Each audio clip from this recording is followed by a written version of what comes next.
Кызы бар аталарга 5 насаат, кызым жакшынакай болсун, келечекте татынакай кыздардан болсун, башка элге үлгү болгон бала чакасын башкарган татыктуу эне болсун десеңиз 5 насаат менен чоңойтуңуз. Биринчиси 5 эреже менен чоңойтуңуз. Биринчиси эч качан кызыңызды сындабаңыз.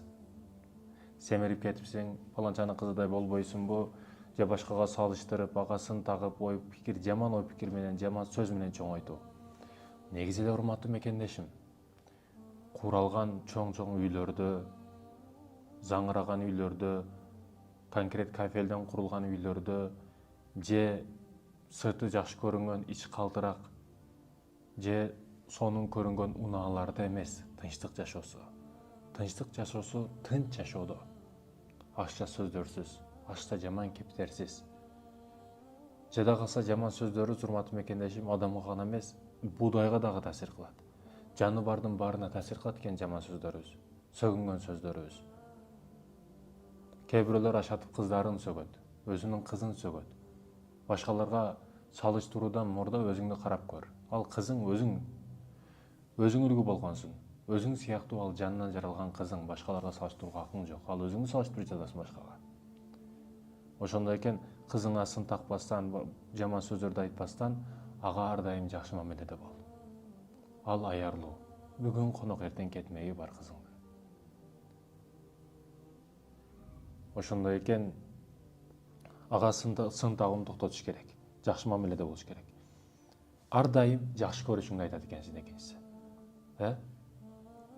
Ата сүрдүү болуш керек, ата башкача болуш керек деп кээ бирөөлөр бир кызы менен жакшыраак сүйлөшпөйт да. Атасы менен жакшынакы коркпосо, ичиндеги дардын айта турган болуш керек. Ар дайым мен деп копол сүйлөгөн эркектер, кызын менсибеген, кызын бир адам ордунда көрбөгөн аталар бар да. Жок, бул таптакыр туура эмес нерсе. Кызың коркпош керек сенден. Атаке, мен ушул жигитти жакшы көрүп калдым деп коркпой айта турган болуш керек. Сен менен сырдашпаса ким менен сырдашат? Бүгүн көп кыздар балдар менен сүйлөшөт, статистиканы карасаңыз. Эмнеге? Атасын алдап атат да. Атасы менен сүйлөшпөймүн дейт, атасы менен эч ким менен сүйлөшпөймүн дейт атасыга.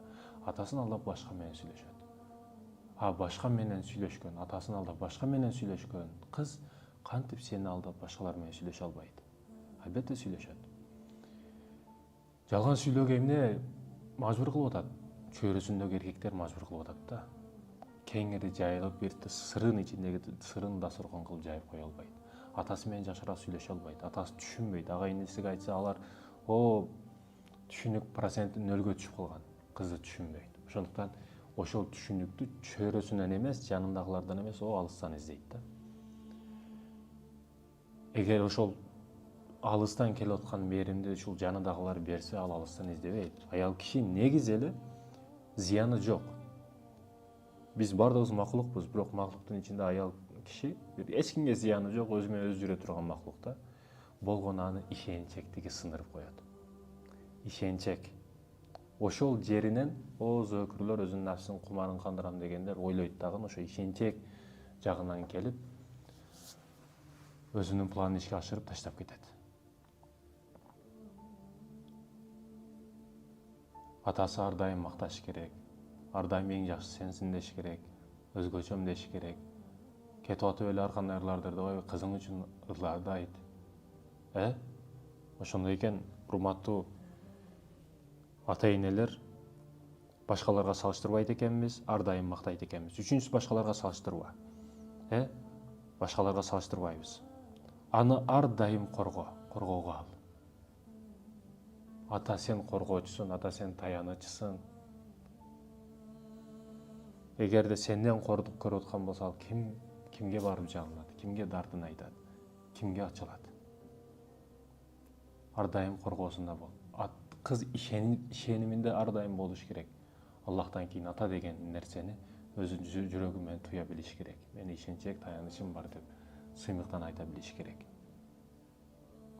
Ошондой экен, ар дайым коргоого ал, урматтуу мекендешим, кетет да, ачыгын айтканда.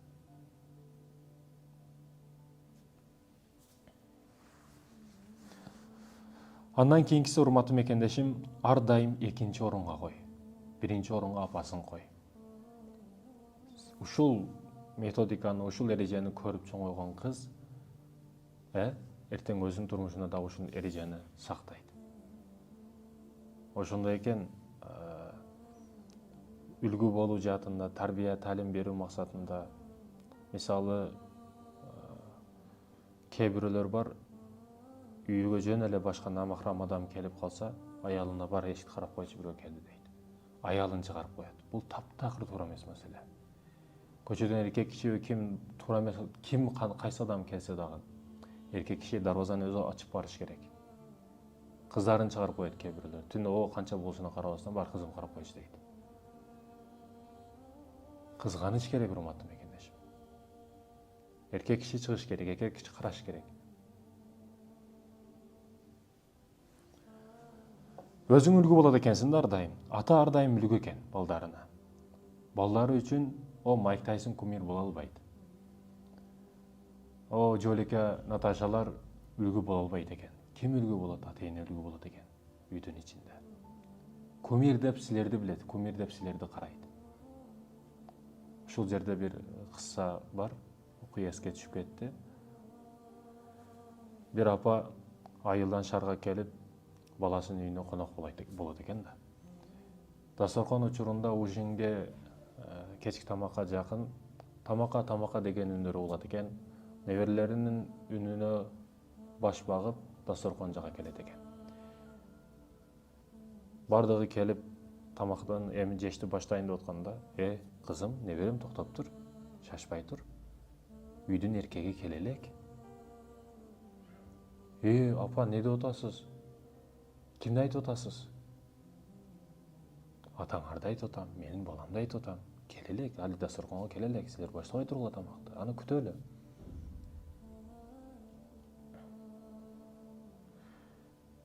Ал өзү келсе, өзү жеп алат, деп келени бул жактан сүйлөйт.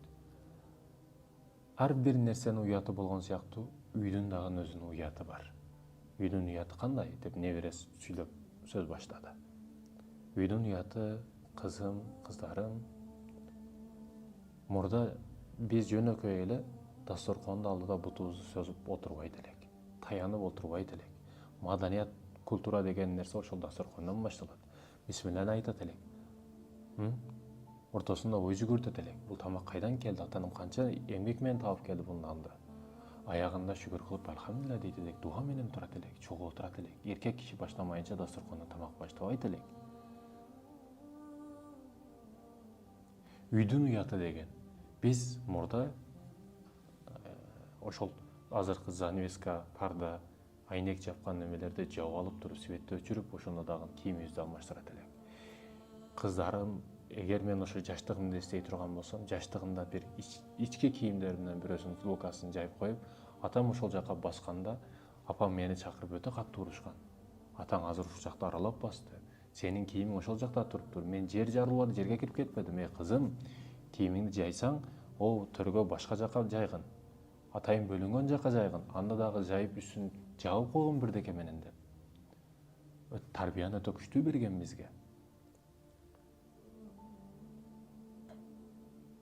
Бүгүн. Жана мен каралап шаарды көрөйүнчү деп балконго чыктым. Чыксам, туш жагыбыздагы кийимдер бүт жайылып турат, ачык-сачык жайылып турат. Ич кийим, сырт кийим айырмасы жок, жайылып турат. Уят кеткен сайын кыйынчылык көбөйө берет, кыздарым. Уятыбызды, намысыбызды сактайлы. Мурдагы тойлордо, мааракелерде колго суу куйган учурлар, ар бир аксакал кирип дуа кылып чыккан учурлары, рызкың кенен болсун, өмүрүң узун болсун деген учурлар. Грантта суу бар, өзүң жуп ал десе болот, бирок бул атайын ушу биздин маданиятыбыз, ушул биздин каада салтыбыз. Буларды дүйнө жүзү өзгөрүп кетсе да, буларды биз кармап калышыбыз керек. Мен бул жерде эскичеликке тартыткан жерим жок.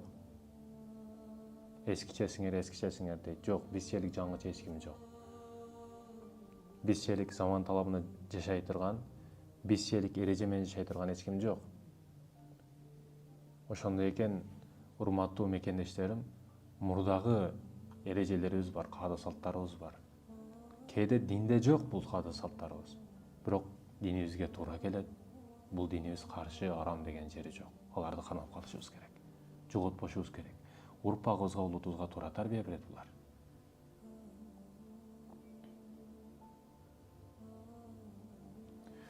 Урматтуу мекендештерим, мусулман бир туугандарым, бул эне ошентип тарбия берип атат кыздарына. Атам келсе жеймин деп небереси бул жактан сүйлөгөндө баштайт. Келини дагы сүйлөп, ооба апаке, сиздердин учуруңуздар башка, биздин учурубуз технология өнүктү, башка өнүктү. Биз уятыбызды жоготуп, кыйынчылык ошондон айынан болуп атат, дейт да. Чындыгында урматтуу мекендешим, өз үйүбүздүн уяты, сыртка чыкканда коом чөйрөдөгү мамиле. Негизи үй бизди коомго даярдап берет да. Ал кыз болсун, ал школьница болсун, ал ата болсун, ким болбосун, ал үйдөн даярданып сыртка чыгат. Үйүбүздүн уяты болсун, урматтуу мекендештерим. Ким болбойлу, кандай жерде, кайсыл учурда